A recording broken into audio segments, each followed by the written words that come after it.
They colluded. How their paws are stained with guilt.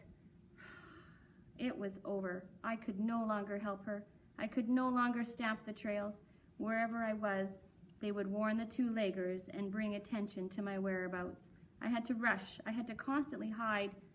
Finally, I stumbled, barely escaped, and left the stamp behind. It was too late to retrieve it. Humphrey Human. On the 8th day, I came across a crudely made stamp of a cow's hoof. It was clear that someone had taken it upon him or herself to obstruct our search in an effort to keep Audrey from capture, or to make the department look foolish, or perhaps both. What was also now clear was that we were looking in the wrong part of the forest. I studied the maps and discovered a likely location for Audrey to be living. Assuming that the helicopter sighting was accurate and that she was still alive after all this time, let me add that as a professional wildlife enforcement officer, I find no assumment in childish pranks. Torchy. Human. Don't look at me, sister. I may add a few colorful adjectives to the mix, but I'm a news hound to the bone. I just report the news. I don't make it myself. Boris Skunk. I had failed. I heard the two-leggers talking. They knew where to go now. I had to warn Audrey. Glenn. Human. Casey phoned me at dinner time shortly after the search entered its second week. The wildlife department had a new plan, he said. He then explained it to me. I didn't like it, but I agreed to assist in the hope of putting a stop to all the phone calls and the reporters sneaking onto the property. Casey said he'd be by with the truck just before dawn the next morning. Madge Cow. Oh, we weren't scared. We knew exactly what the truck was all about, plain and simple. Since the day after Audrey left, the whole farm was following the events.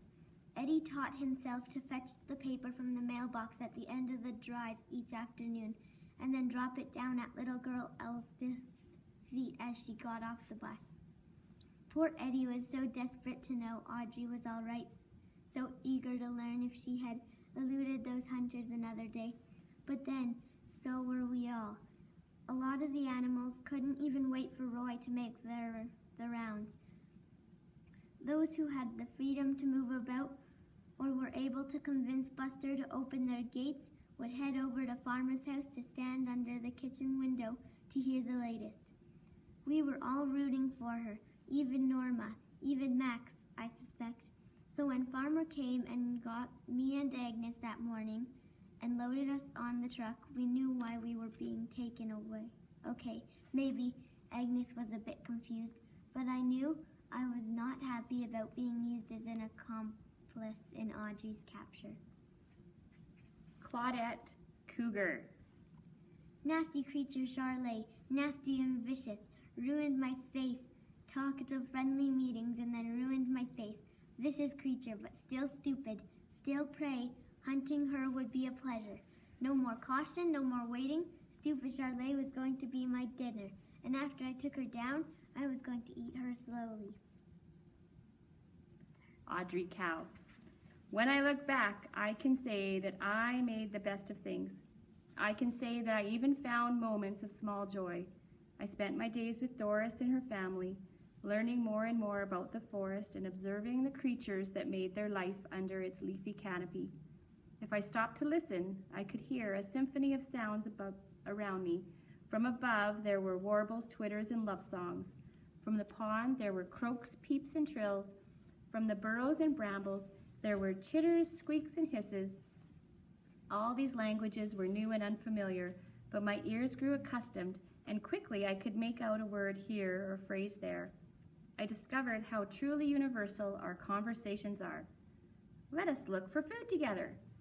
Did you see what the so-and-sos built their nest with? How I love a sunny afternoon. The desire to jump right in and add my thoughts to these easy, breezy exchanges was hard to resist. But I continued to be polite as Mother had raised me to be, and I attempted hello only if I deemed it safe. I cannot say that my greetings were returned in kind. I suppose I was still viewed suspiciously as a stranger. Some scurried away in fear, while others, I felt, were outright hostile to my advances. I kept reminding myself, in time they will see that I mean no one any harm. In time. And in the evenings I would help put Doris to bed, telling her gentle stories to ease her into sleep. But when her mother gave me a curt nod, I would return to the meadow on my own, back into the darkness of the stuffy, broken barn, remembering to always push the door closed and lie against it to prevent any more attempts at entry by unwelcome guests. My nights were not pleasant, and I courted sleep by imagining a bigger barn full of all the cows I had known and cared about, eavesdropping on their gossip and complaints and jokes until sleep finally overtook me. But on the 8th day, on a rare occasion when I was in the meadow all by myself, I was met by a creature that up until then I had not seen.